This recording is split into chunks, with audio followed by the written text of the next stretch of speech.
Assalamualaikum warahmatullahi wabarakatuh. Perkenalkan, nama saya Ihsan Fajar Maulana dari Universitas Riau dengan NIM 2402114298. Di sini saya akan menjelaskan tentang dampak relokasi industri terhadap perekonomian daerah.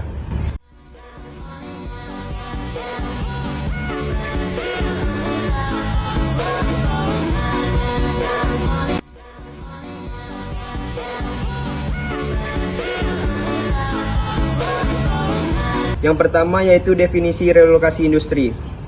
Relokasi industri adalah proses pemindahan kegiatan produksi dari satu wilayah ke wilayah lainnya. Mengapa perusahaan melakukan relokasi? Yang pertama yaitu biaya produksi lebih rendah, akses bahan baku yang lebih mudah, tenaga kerja yang lebih murah, insentif pemerintah, dan ketersediaan lahan dan infrastruktur.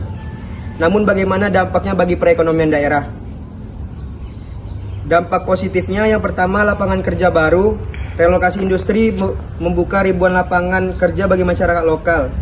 Pengangguran berkurang, pendapatan meningkat. Yang kedua, peningkatan pendapatan daerah. Pajak industri, peningkatan pendapatan asli daerah atau PAD. Dana ini bisa dipakai untuk membangun sekolah, rumah sakit, jalan, dan fasilitas umum. Yang ketiga yaitu infrastruktur berkembang. Pemerintah dan swasta membangun jalan, pelabuhan, bandara, dan fasilitas energi untuk mendukung industri. Yang keempat, transfer teknologi dan keterampilan. Dan yang kelima, tumbuhnya sektor pendukung. Terus dampak negatifnya. Dampak negatifnya yang pertama yaitu persaingan dengan UMKM lokal. Industri besar bisa menekan usaha kecil yang sulit bersaing. Yang kedua, dampak terhadap lingkungan. Yang ketiga, kesenjangan sosial. Empat, tekanan infrastruktur. Lonjakan penduduk akibat urbanisasi mendadak membebani fasilitas umum. Dan yang terakhir, perubahan sosial dan budaya. Masuknya pendatang bisa mengubah nilai budaya dan sosial masyarakat setempat. Ini adalah salah satu akibat dari relokasi industri.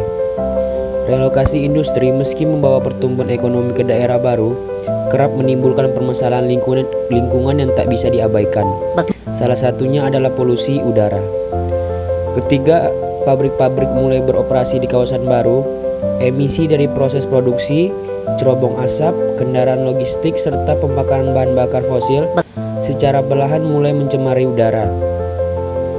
Zat-zat berbahaya seperti karbon monoksida, sulfur dioksida, nitrogen, oksida, dan partikel debu halus dilepaskan ke atmosfer. Dan akibatnya, kualitas udara menurun, berdampak langsung pada kesehatan masyarakat sekitar. Gangguan pernapasan, iritasi mata, hingga penyakit kronis seperti asma dan penyakit paru-paru mulai bermunculan. Selain itu, pencemaran udara juga memperparah perubahan iklim melalui peningkatan gas rumah kaca. Maka dari itu, setiap langkah relokasi industri harus disertai pengawasan ketat dan penerapan teknologi ramah lingkungan. Dengan demikian, pertumbuhan ekonomi tidak harus selalu mengorbankan kelestarian lingkungan dan kesehatan generasi masa depan. Contohnya di Indonesia, banyak industri yang merelokasi pabrik dari Jakarta ke daerah seperti Jawa Tengah atau Jawa Barat. Misalnya ke Kendal, Jawa Tengah, kawasan industri berkembang pesat menciptakan ribuan lapangan kerja, mendorong pertumbuhan ekonomi sekaligus memerlukan pengelolaan lingkungan yang lebih baik.